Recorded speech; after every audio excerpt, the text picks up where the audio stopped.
Global Conservation Corps presents the Rhino Man podcast. I'm John Jerko, your host, and one of the directors of Rhino Man the movie. This podcast series is a way for me to interview top conservationists on the topics of rhinos, the poaching crisis, the importance of rangers, and community engagement, all as a way to create awareness around these issues and to promote the coming release of our documentary film. In this episode, I'm talking with Urs Reif.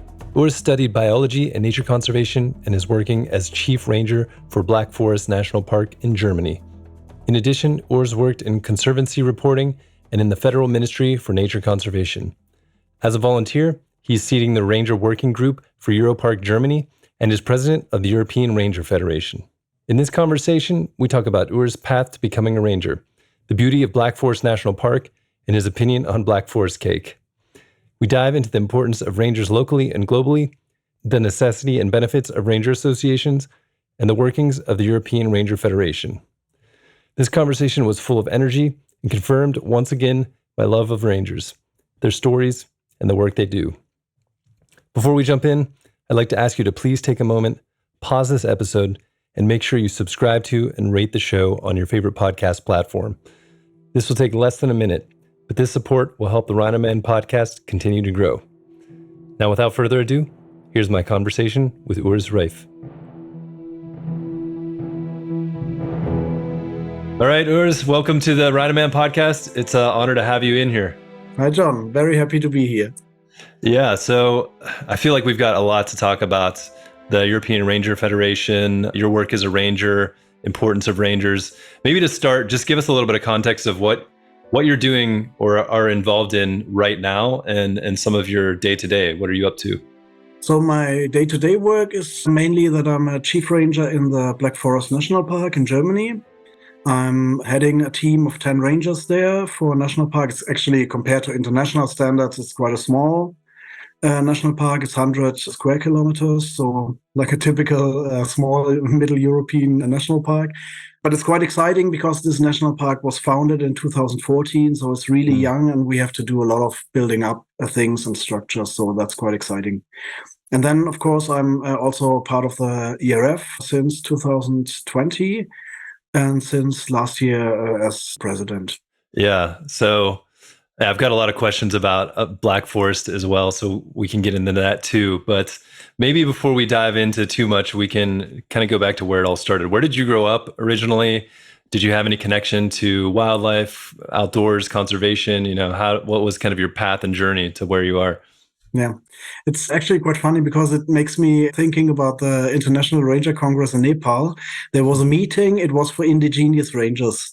And I was telling my guys, should I go there or not? Because actually I'm an indigenous ranger from Black Forest, but it's not the terms that IRF is working indigenous rangers. But I grew up like the house of my parents. We were living at it's like hydropower dam, like a big lake for hydropower.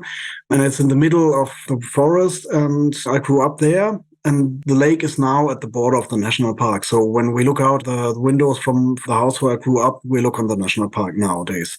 So I'm really just grown up next to the national park, and then I went away for studies and some beginning of working to get some experience, and then slowly came back from northern regions of Germany back to the Black Forest, did some other work, and then it was during the time when the national park discussion and all this setting up of the national park was going on. And then one time I had some contact to the people there from former times. And then, when the chief ranger position was sent out, it was obvious for me to go for it. And as we see, it worked out. Do you know any of the history of Germany when it comes to parks? Was there... when was the park system created and how's that developed over time? So actually quite late compared also to international standards. The first national park was 1970, and it was a Bavarian Forest National Park. And then slowly some other parks came up, and then there was a big flush or wave of national park establishment. And this was 1990 because they actually quite an amazing story because when the separation of Eastern Germany and Western Germany was in 1989, they put it together again. And in the last meeting of the parliament of the Eastern German Republic, Mr. Suku, he was like an environmental minister, I think.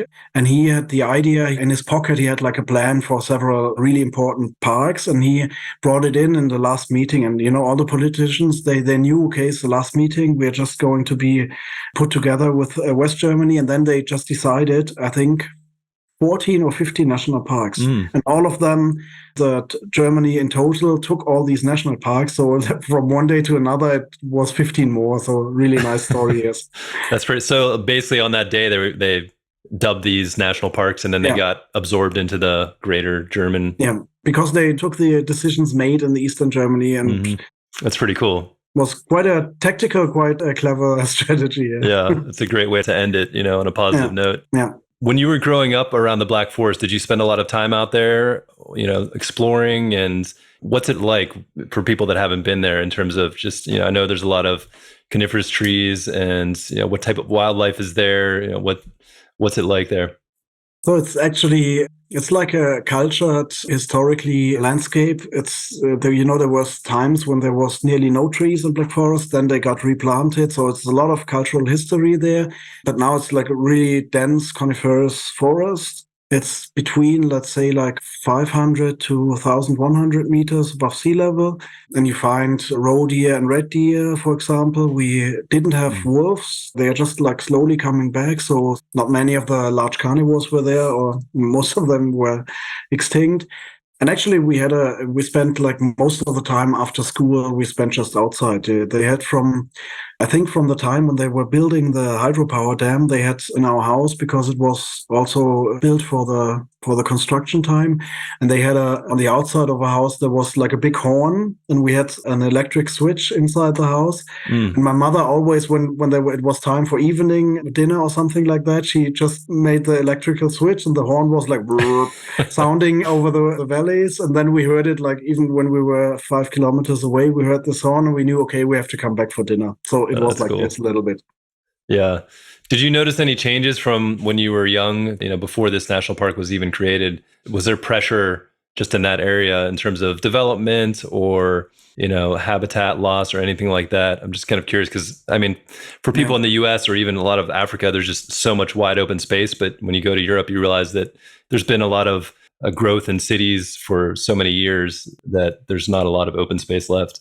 Yeah, that's why all the national parks are so small. It's very dense. So it's really not a typical situation. I grew up in Germany because very rare that people grow up like middle of the forest.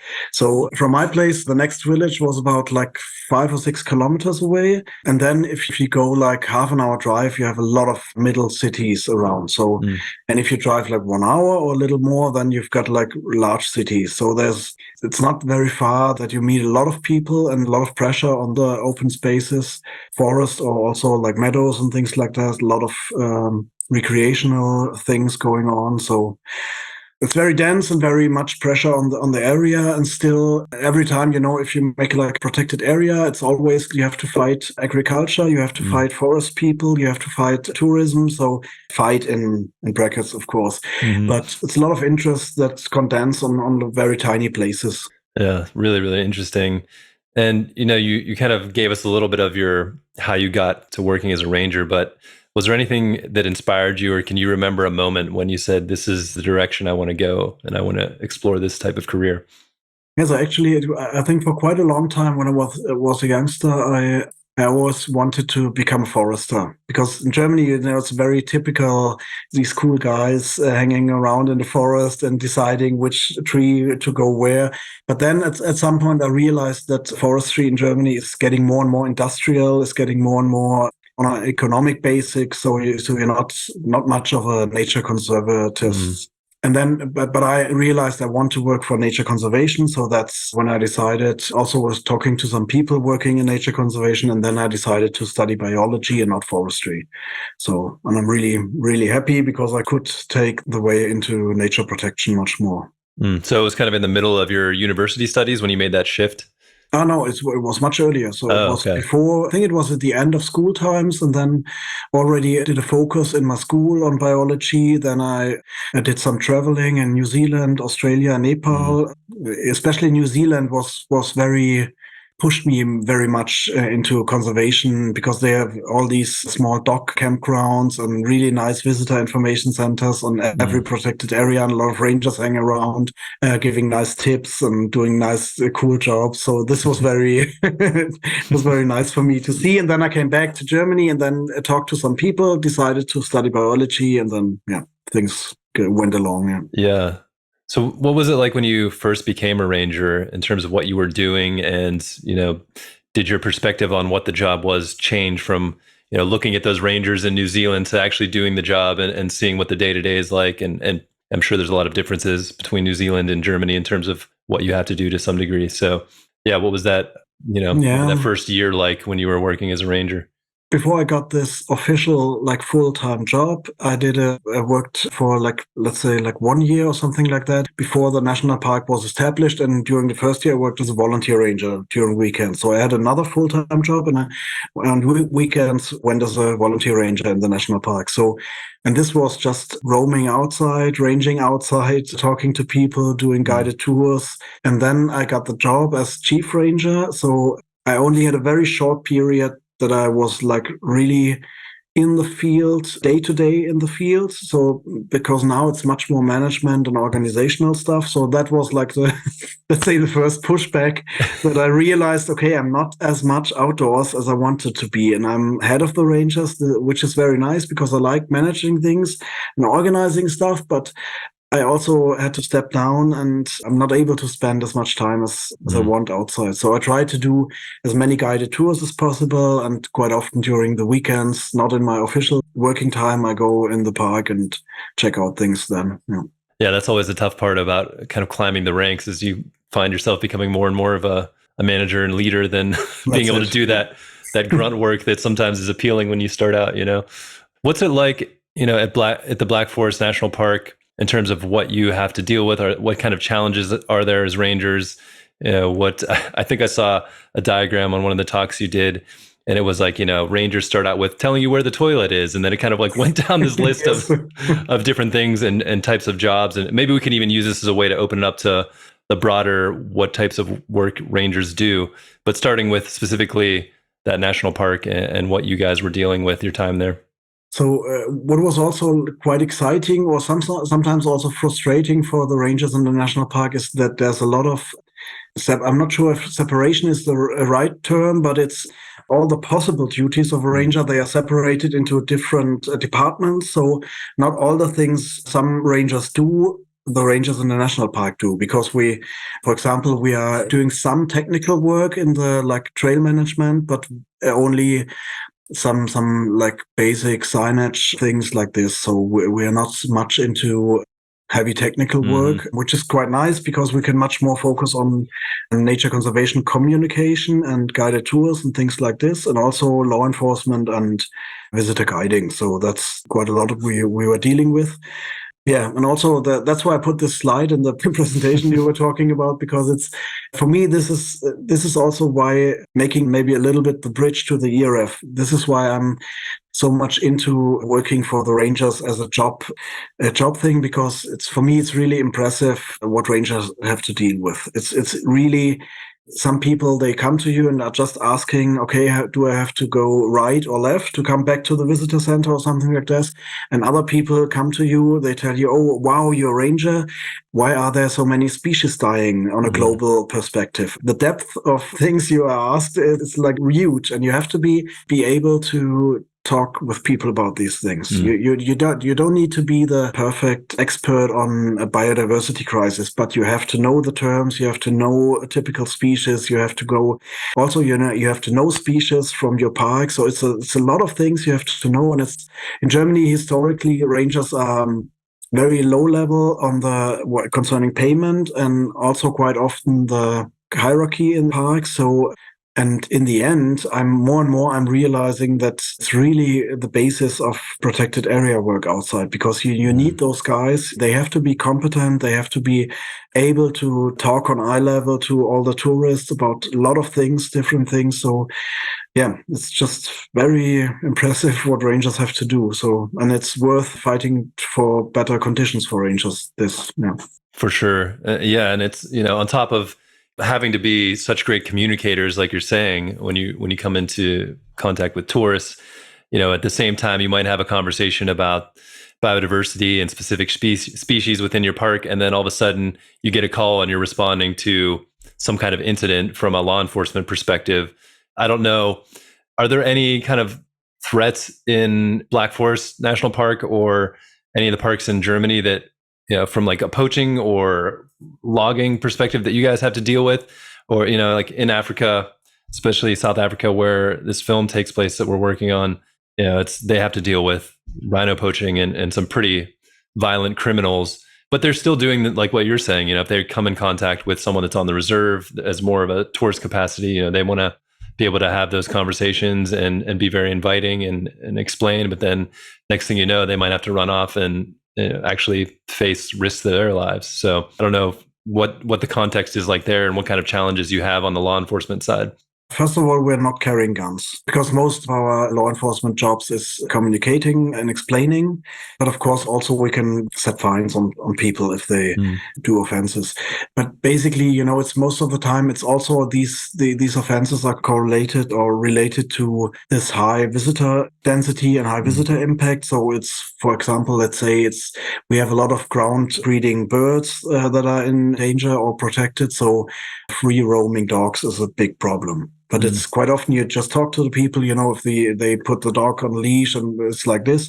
I'm quite sure that we have a lot more poaching than we know in Germany, because all the hunting structure is like quite often is separated from the protected area stuff. And it's like people, they have to get to get a hunter, but still they are privately doing this and they get a legal permit, but then they are just like, it's very complicated. And a lot of people want to go hunting. And in some areas you find red deer and in some areas not. So some people cross territories and things like this. So we just had I think in December or January, we had a poaching event from a red deer, which is, for me, it's just like probably just the tip of the iceberg, because we found this red deer. It was on an open meadow. People, they couldn't get it and collect it, but we didn't find who did it. So, and we're not set up for getting poachers. So yeah.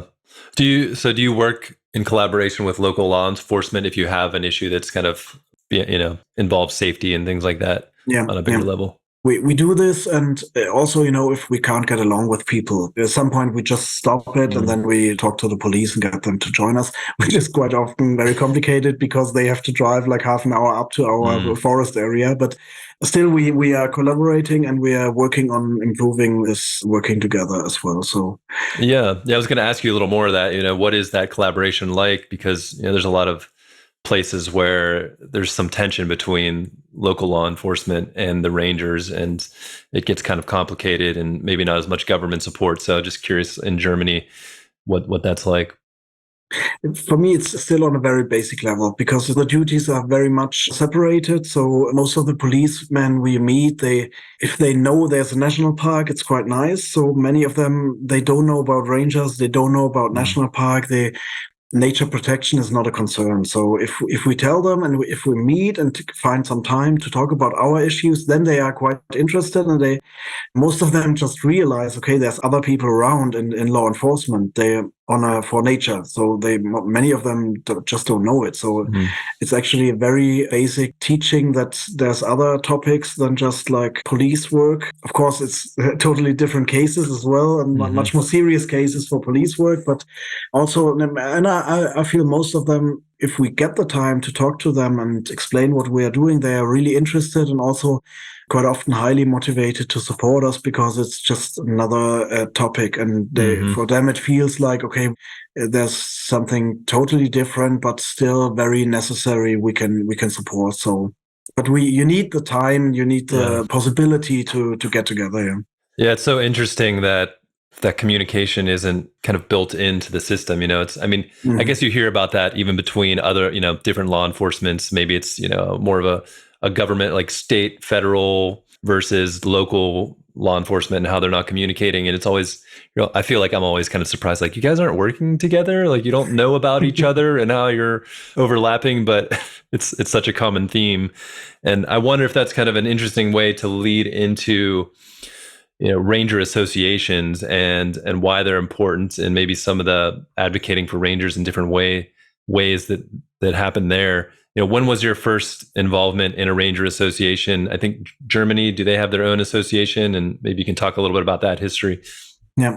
So to be honest, in the beginning, for me, it started when my chief is also very into rangers and very supportive of all these things. And he came to me and said, okay, there's a meeting of this and this. And I didn't realize what it's about. I was, okay, there's a meeting.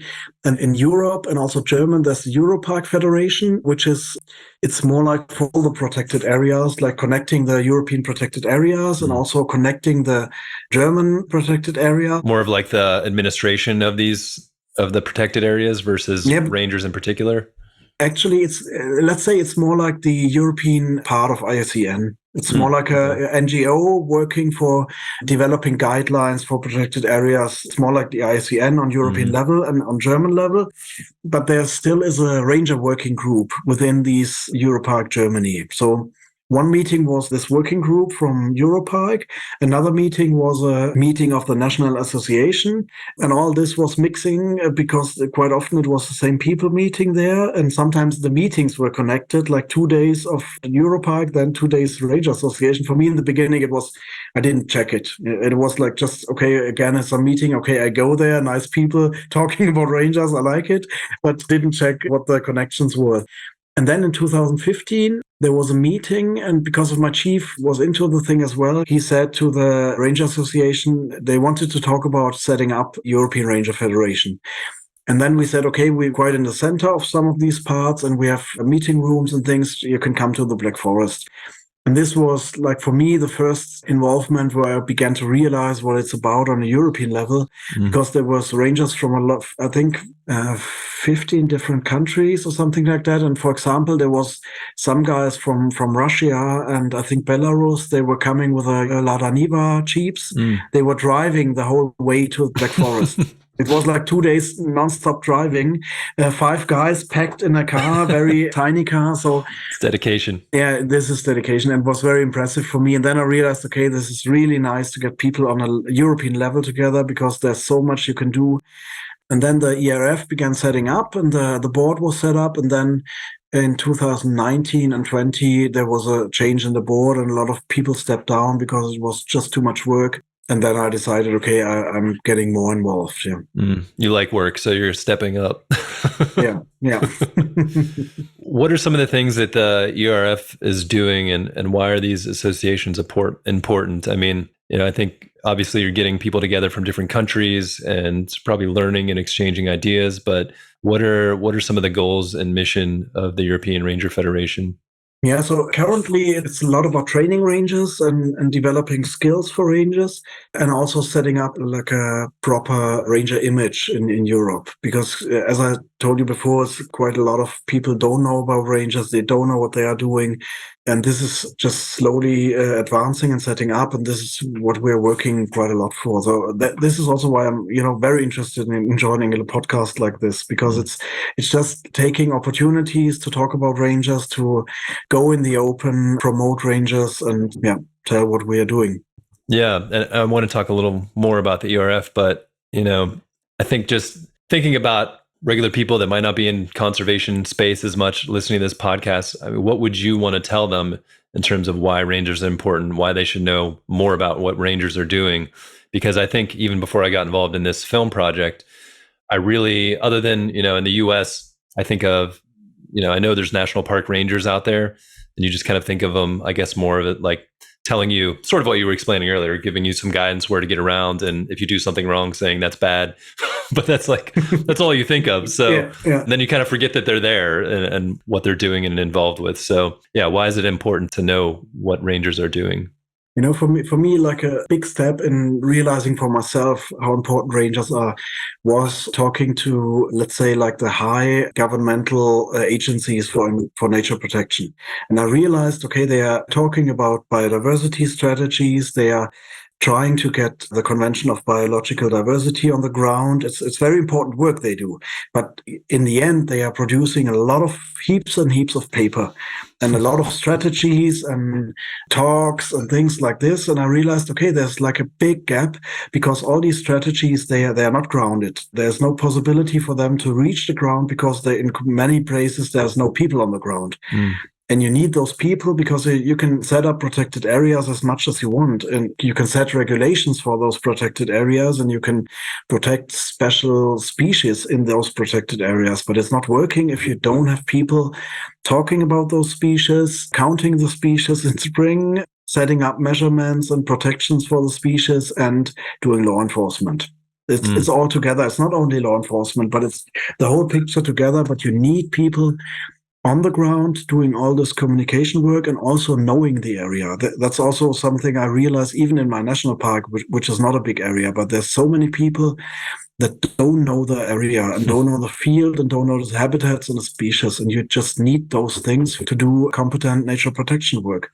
And in many places, there's just people talking about the things, setting up strategies, and then they stop it. And that's not enough. And if you look on all these, there was just the COP15 meeting in Montreal, and you see the biological crisis. It's the same as the climate crisis. It's getting hotter and hotter in all these problem fields. So it's just we don't have the time just to put out strategies and hope they will be settled down. You need much more people on the ground setting those things in due course. Yeah, I think that's extremely important. And I feel the same. You hear all these countries get together and they make these grand plans and proclamations and goals and, 30 by 30, protecting 30% of the planet or over the next 30 years. But it's like, who's actually going to be doing this? Kind of forget that you can put a map up and say this area is protected, but if there's nobody there and there's valuable resources there, or people perceive the wildlife or the trees or some minerals as valuable, then they're just going to go in there and take it. And you see this in a lot of countries that have protected areas where maybe they do have some rangers, but they don't have the support needed to actually do their job. Or maybe there's, in some places, government corruption. So it's like, oh yeah, sure, we're protecting this area, but don't protect it too hard. Otherwise, we're going to threaten your life. So I think I realized again through this project that, wow, there's these amazing humans that are on the ground doing this work and oftentimes don't have that support. And sometimes that's just not enough people. Sometimes it's lack of equipment or training. Sometimes it's legal support from the government and the system. So I don't know, through the ERF connecting all these different countries, what are some of the biggest issues in Europe, I guess, that rangers are facing and need support, need more awareness, need help from the outside that, at least from a communication standpoint, this could really help build that. So, sorry, I'm just hanging on the point we had before. Yeah, we could jump around. Don't get me wrong. I think it's really important to make these strategies and, to make these big international meetings. That's quite important. But and I think RhinoMan is a very good example for this because it's important to have a red list of IUCN and important to have data on the rhinos, but then you need the guys on the field. That's just it's just like people tend to forget the last step. They do like 80 or 90% and then they forget the last step, which is quite important. And that's where, for me, where the ranger associations come into place because they fill this gap a little bit. They are advocates, they promote rangers, and they, on a higher level, tell people, okay, don't forget the rangers, and think about rangers. They don't have boots, they don't have adequate payment, things like this. Yeah, and you can just do very important stuff for the rangers in support terms. Yeah. And I think, rangers honestly have some of the most amazing stories too. So it's kind of a shame that we haven't, just as a global society, haven't done a great job at telling those stories, because I think they can easily inspire people to say, hey, we do need to help these men and women and we need to support them because, everyone's talking about, like you said, climate change, biodiversity loss, but who's actually doing the work, who's putting their life on the line, who's, spending hours out in the field away from their families to make this happen. And it's mostly the rangers. So we need to get those stories out there. I think it's really important. Yeah. So to come back to your question about the ERF or the European conditions. I guess I was just curious about, what are some of the bigger challenges across Europe? And I know there's such a diversity in terms of culture and landscapes and biodiversity and things like that. But I don't know if there's some things that stand out or some similarities in terms of what challenges there are and how rangers could benefit from additional support. It's also for me, it's very interesting to look at all these places in Europe, because there's, of course, first of all, I got a German point of view, and in Germany we talked about this. There's very dense areas with a lot of people and cultural overgrown nature. So and of course in other places in Europe there's like really leftover wilderness areas and an ancient forest. So, and this is for me is a special topic in Europe, to protect those rests of really virgin areas and still also use the other areas, which is a lot more about communication and about protecting new areas or areas that are not so much virgin. But it's a very big span, and it's quite often it's not about protecting. For example, national parks in the US, national parks, you set them up to protect the areas as they are. In Germany, quite often we have to rebuild the areas for nature conservation. So, and on the other part of Europe, there's like really virgin areas that are so much more. They have so much more worth, but quite often are in countries that are not able to pay rangers adequate, for example. So somehow you have to fill this gap. You have to maybe use the possibilities of rangers in well set up countries like Germany or Switzerland or something like that. And you have to push or promote these other areas that are much more important actually for nature conservation. Yeah, very diverse. Yeah. How's that often work? Is it through the local rangers in those other areas, or are you sometimes even, I could see maybe as a ranger in a park in a place like Germany advocating people that are coming through locally to look at the bigger landscape and how they can get involved in protecting some of these areas that maybe don't have support. I don't know if there's any of that going on, or how the ERF is connecting those different groups to support each other. So for me, one really big step that the European Ranger Federation is doing is, for example, the partner and twinning programs. For example, I can just tell you about my own experiences in that field, because we have in 2017, there was the European Ranger Congress in Litoměřice, Czech Republic. For me, the first European Congress. And then there was very close by, there was a Theresienstadt, which is an area from, how do you say in English, like a concentration camp, I think it's in English as well, from the Nazi time.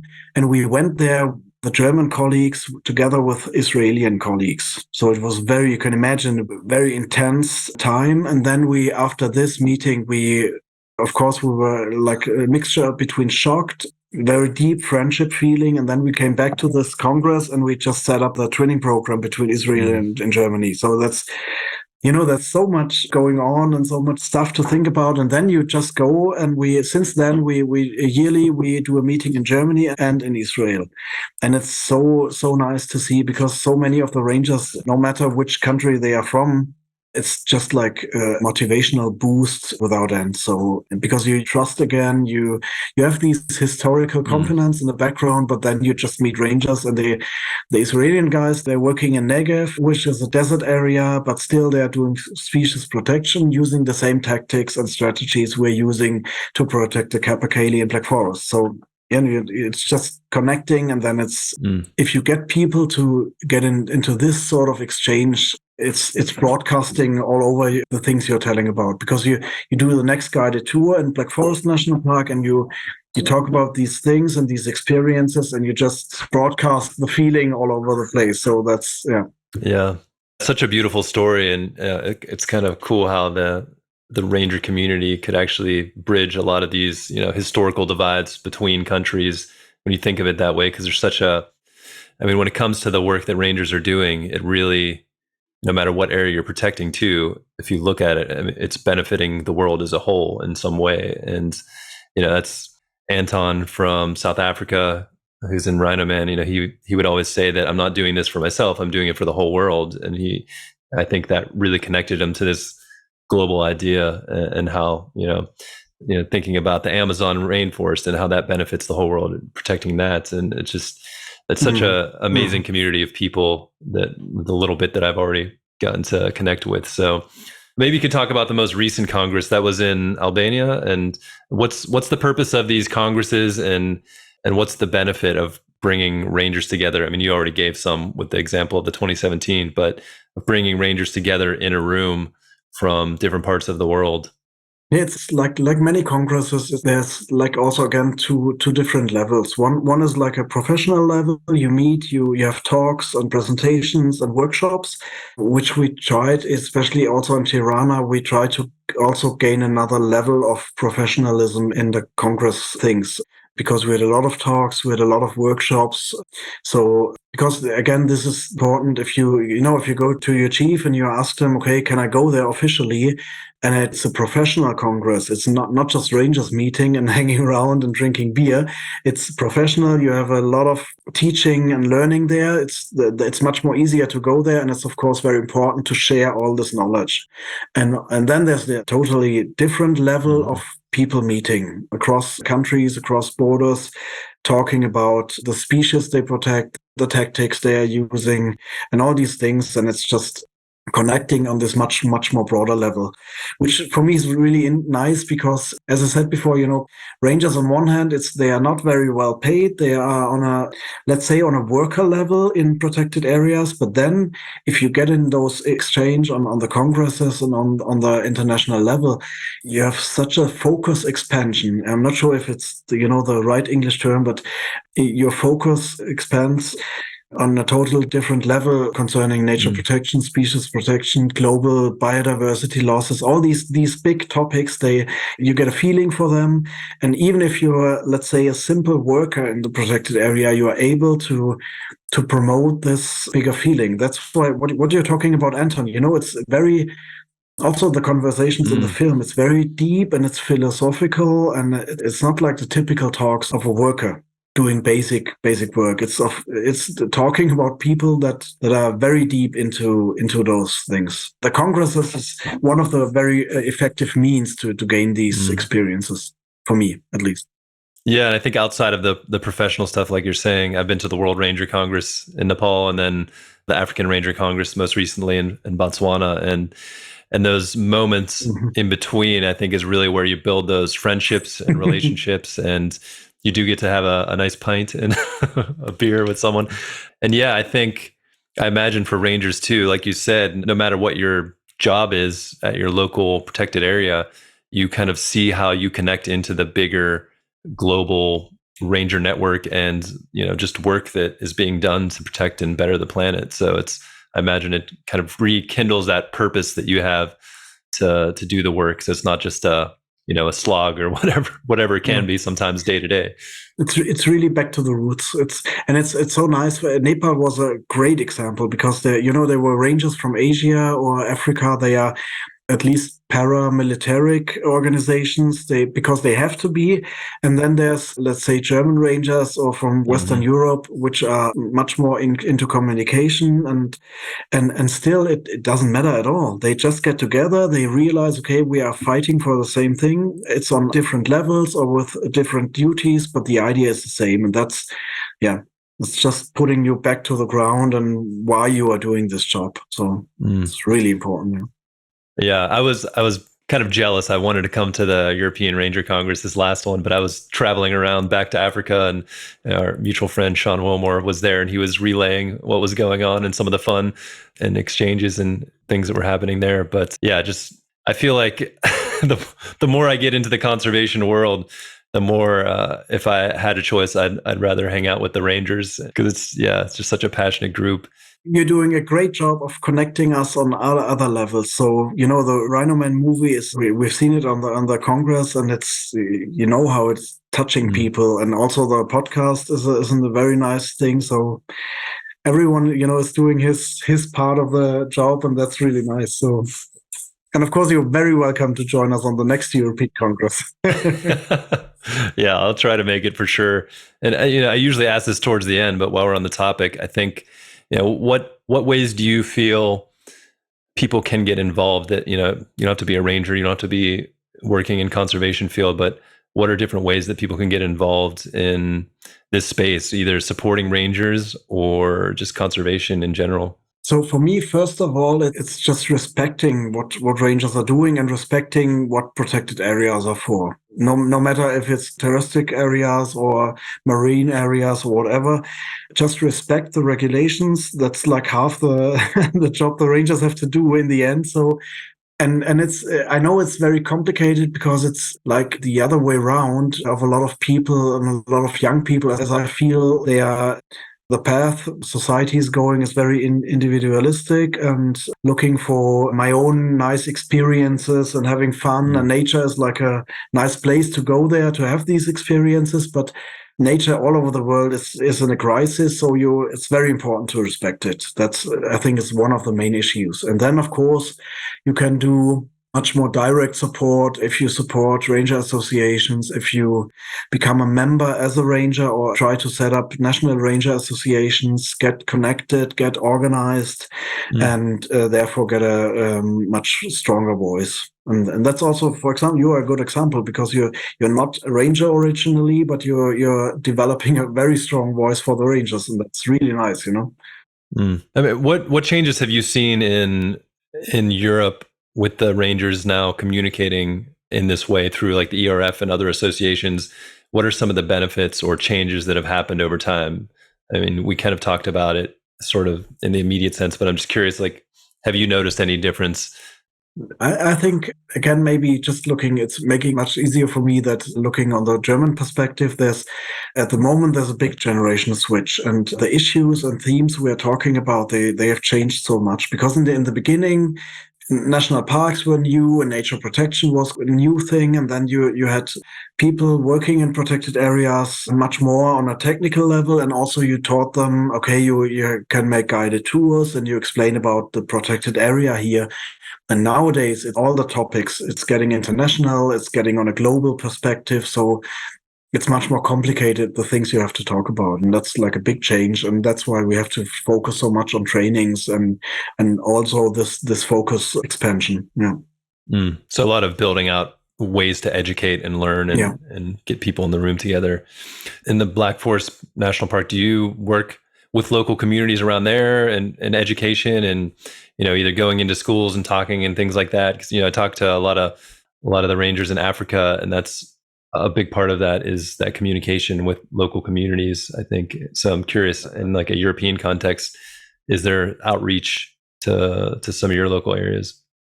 It has to be. I think for every protected area, it has to be an outreach to local communities. In our park, we have teachers working there, so they do a lot of cooperations with schools, kindergartens, and things like this. And they try to work on a long-term relationship with the kids, because especially for kids, it's long-term is important. Not just meet once and talk about national parks, but meeting like several times a year. And the rangers are more into working with, let's say, local NGOs, local hiking associations, things like this, or also community councils and things like this. So much more talking to grown-ups and in that field and working together on a practical level, maybe, setting out signs together, doing trail management together with people from the local society. But to be honest, quite often we are mirroring the experiences we have with those local communities. We try to mirror them back to our departments and back to our administration. Quite often we made a strict administrational point of view, and that's quite often complicated because okay, you are deciding things here that is not working for the locals. So we try to bridge those things, and this is quite often very exhausting, to be honest. I can imagine. I think, I feel like I hear about that a lot more and more is, that it's always, politicians are making decisions, but they don't really understand the context. And so you kind of have to go back and educate up the chain to be able to make sure you're getting the support you need and things are happening in a good way. And a lot of times it's not necessarily their fault. It's just, there's not really a good system to learning about those areas. And it's sometimes short-term thinking too, when it comes to election cycles and things like that. So gets complicated, but I'm sure it's got to be Yeah, I don't know. You feel like you're beating your head against the wall sometimes when you're trying to convince people of what's going on. Quite often, but then again, if you got a superintendent that is listening, that's really nice, because it takes some time. But if they realize, okay, they have sort of a power within the protected area that is closely connected, and that is important to listen to them, then it's getting really nice, because you just it's a big source. And if the superintendents are realizing this, then it's just like going in the right direction. Yeah. You gave some details on what it's like in the Black Forest, but if you were inviting a tourist to come, what would you say are some of the attractions or things to do? This is kind of a joke, but is there any connection between Black Forest cake and the Black Forest, or is that just... Actually, I was waiting for the Black Forest cake. Actually, I don't like it at all. to tell you this, there's, but of course, it's Black Forest. I realized it when I was, after my school times, I was in Australia, and it was so easy, because I told them I'm from Black Forest, and always it was Black Forest cake. So to people all over the world, they just know about it. Quite often they don't know what they're talking about, but I think it's quite often making things easy, because people have a feeling for where you're from. But yeah, Black Forest cake, it's not actually connected to our national park. But of course, if you look for the touristical promotion of the Black Forest, it's every time the cuckoo clocks and the Black Forest cake, and it's just branding like this, and it's working. Yeah, I did see. I mean, was the cuckoo clock actually invented in that area? Is that real too, or is that another? Not in our. Actually, it's quite funny. There's also, I'm not sure. Do you know those Black Forest hats of the women? With the red balls on top of the hat. It's also very internationally known, and it's actually, these hats are only worn in like one tiny village in the Black Forest. But somehow they got like internet, and also the cuckoo clocks is, I think it's some village or some 2-3 villages originally in the southern Black Forest. So. But somehow these things got promoted in a good way, in a very effective way. So now it's all the people worldwide know about it. Are there any cuckoo species in the Black Forest that could have maybe inspired those clocks back in the day? we have a cuckoo, of course, here, but I'm not sure how the connection is made, actually. Yeah. So back to the original question: what are some of the real draws to the Black Forest, other than all the fake marketing around cakes and stuff? What could people do if they come? It's a very, very beautiful and nice landscape. And you find a lot of places, which is interesting for a lot of people from Germany or Europe, where you get, say, sort of a Canada, Alaska feeling, which is, of course, on a very tiny area again, but you're very easily, you get a wilderness feeling, and you've got some rough terrain because of the Rhine Valley and the connected Black Forest. You have the close space to France and Switzerland, which is really nice. So it's very, very nice, and somehow picturesque and somehow wild landscape that's making people very interested to come here. So is there a lot of like hiking and camping opportunities if you wanted to go? A lot of hiking, yeah. It looks beautiful, and I feel like it's the Black Forest area has been featured in a lot of movies because of wars and things like that. But it's always like one of those names that just kind of sticks in your mind. I think I was looking some of the history, and it was actually called that.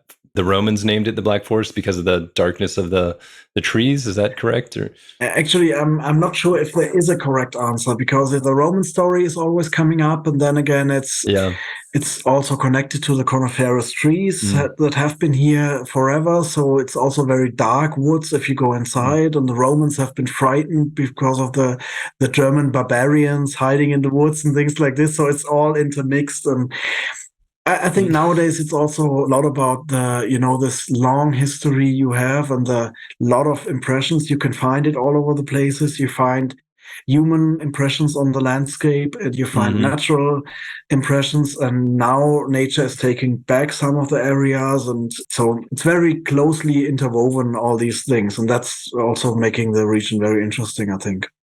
Yeah, just has a rich history and mythology around it. Yeah.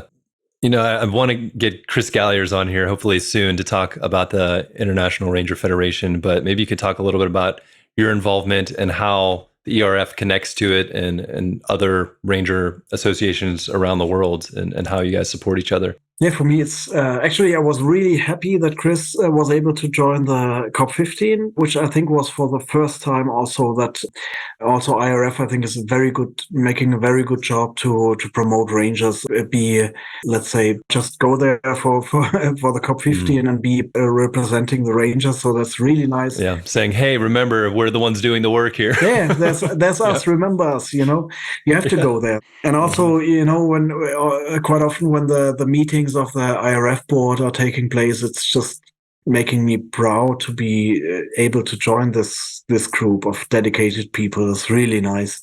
And the issues are very diverse again, because it's meeting me as a European representative is meeting with a South American representative, for example. So the issues are very different again, but in the end, it's again dedicated people for nature conservation, which is really nice. And I think there's a lot of things are in progress. And for me, it's the same on ERF level and on IRF level. It's a lot of getting much more professional, growing up as an institution or an NGO, being able to fundraise much more effective, things like these. It feels like reaching the next level.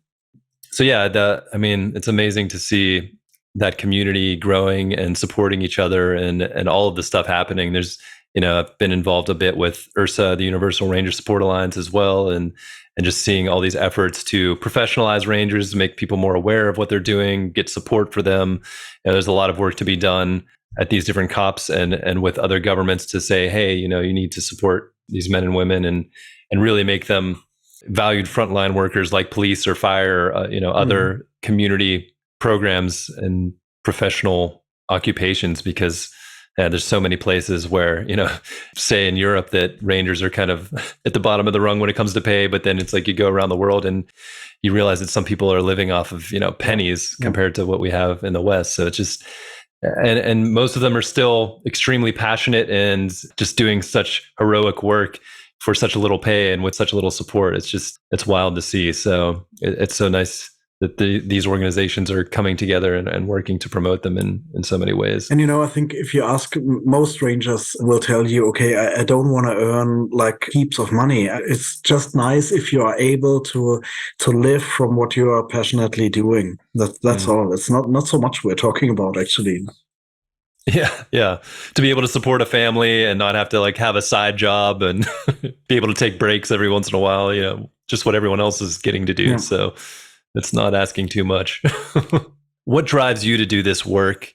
Why are you so passionate about it? You've been, doing ranger work for quite a while. You're involved in all these different associations and organizations. It's a lot of work to do all this, but what keeps you going? Why do you love the ranger community, being a ranger?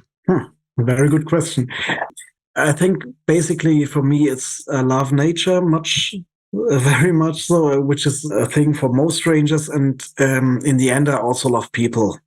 So, and to make this connection and to protect nature, not by putting like a big glass bowl over the nature, but to get in connection with the people and to, it's not only the protected area, it's carrying those things outside, because you're connecting to the people, and those people are taking the things outside the protected area. So that's for me, basically the thing for me personally. And then, as we talked before, like I'm much more in a management position, and also ERF it's more strategic work, and this is just because I more and more realize how important the things are that rangers are doing. And I'm in the end, I'm just trying to find my way with where the best possibility is to promote these things and to support the rangers. When you're talking about connecting with community and people, just thinking about people that maybe don't have much of a connection to nature, and maybe they live in cities, or just, we're becoming so connected to our technology these days, it's hard to even walk out of the house. And even if you do, you might still have a screen in front of your face.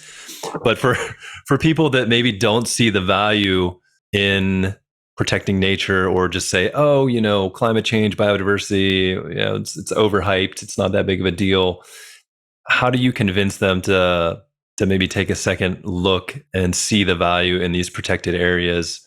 Or, I don't know if that's inviting them to first experience them, but what are some of your thoughts around that? it's again a mixture for me because and that's Rangers again, because it's a mixture of getting emotional and showing. For example, we just last week we had a teaching for all the rangers in the national park on nature interpretation. We're doing a training in Denmark for the European rangers in nature interpretation, so it's showing beautiful things in nature very basically. You just maybe you show them a nice landscape view or one habitat of a species or something like that, and you put this very basic thing and you make people connect on an emotional level because they just see young birds or whatever, or see a nice rock formation or whatever. They connect to nature, and then you give them a deeper background on facts about why this is protected, why it's important to protect it.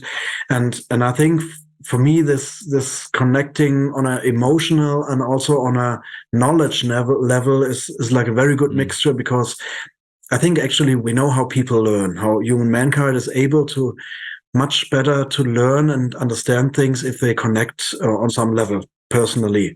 And this you can reach this on or establish this connection by emotional connection. Yeah, that makes a lot of sense. I mean, if you're not emotionally connected, it's hard to really care about it, and that's always the way in. And I think stories too are a great way through that emotional connection, and seeing the wildlife, watching Nat Geo shows can be really inspiring. But also, I think it's just as inspiring to see the passion of the people that are doing this work and what they give and oftentimes sacrifice as another way to connect on that emotional level, and then hopefully get them to engage in some way. I think that's what we're trying to do with Rhino Man is share those stories and bring people in. Because even if you're not interested in wildlife or conservation, it's like you see people doing this kind of work and that passion, and you're like, something's here. They're doing something that's outside of themselves for the better, whether that's for the world or for society as a whole. And I think that can be inspiring and attractive to people. So yeah, see what we can do there. No, we actually did a training also in storytelling, and that's the same thing, And rangers are a good medium to tell stories of protected areas and species. Yeah. What do you look toward in the future? What's your vision of the future, whether that's for yourself, for rangers, for just the environment as a whole, looking 10, 20, 50 years? For nature altogether, or for global nature protection, I hope we can save some of these beautiful spots and species, or as many as possible. As you hear, it's positive, but it's not. I'm not over enthusiastic because I know what's going on, but I hope we can do our part in saving some important things. On a ERF level, and also IRF, I hope we can keep on this way of getting more professional, getting on a stable basis of financially, and also connecting all the rangers. And for my protected area or for the national park I'm working, it's more like staying on a practical level, staying close to the people. We are the local communities, not getting too abstract on protecting the area, but start keeping the things on the ground. Yeah. Are there any questions that you wish people would ask you that, maybe just never seem to get asked? It could be about any of these topics, but is there anything that you feel like after you've had conversations, like, I wish I would have been asked this because I've got something to say? I don't know if anything comes to mind. Actually, we covered quite a big part of this. I think it's mostly what we actually talked about is this, the feeling that I have for this gap between strategies and getting it on the ground. So, but we covered this, so I'm really happy. Because I feel quite often people are just not realizing they are supporting WWF or something, which is really nice. I don't want to say it's bad, but there's so much things that are on such a high level, and people don't think about supporting this field on the ground. And but we talked about this, and this is most important for me. Yeah, really bridging that gap between those big strategies and the actual work that needs to be done to make them happen. Super important. Yeah, well, this has been a really great conversation. I don't know if there's anything else that I missed that you want to chat about, but I feel like, it's just been great to get to know more of your story and all of the amazing things that ERF is doing. I just feel like so much great work is happening in the space, And I feel like all the right people are in place pushing things forward. So it's been really an honor. Yeah, for me too. And I think we did a great job of covering a lot of things. It was very on a very broad level. So really nice to talk about these things. For me also, exciting to get this external view to ask these questions and connect things. It's also connecting things for me as well, because quite often you are in your daily focus, you're doing things, it's quite often it's nice to step back and get a connection, and this was done greatly in this podcast now. So thanks a lot. Yeah, very nice. Yeah, appreciate it, Urs. Thank you so much. Thank you for listening to the Rhino Man podcast. If you enjoyed this episode and you're excited to see the film succeed, please subscribe and review our podcast on Spotify and iTunes. Then follow us on Instagram and Facebook at Rhino Man the Movie. More details about Rhino Man, the social impact campaign, and future screenings are at rhinomanthemovie.org. To learn more about the Global Conservation Corps and their work, visit globalconservationcorps.org. Sign up for the newsletter and follow GCC on all of the social platforms. If you like this podcast, make sure to subscribe and catch up on GCC's Voices of Nature podcast, where Bob Ludke interviews a wide range of people who have dedicated their lives to making a difference in conservation. A special thanks goes out to Simone Wilson for the music for this podcast. He's the brilliant composer for Rhino Man the Movie. Learn more about his work at simonewilsonmusic.com. Until next time, I'm John Jerko, and this is the Rhino Man Podcast.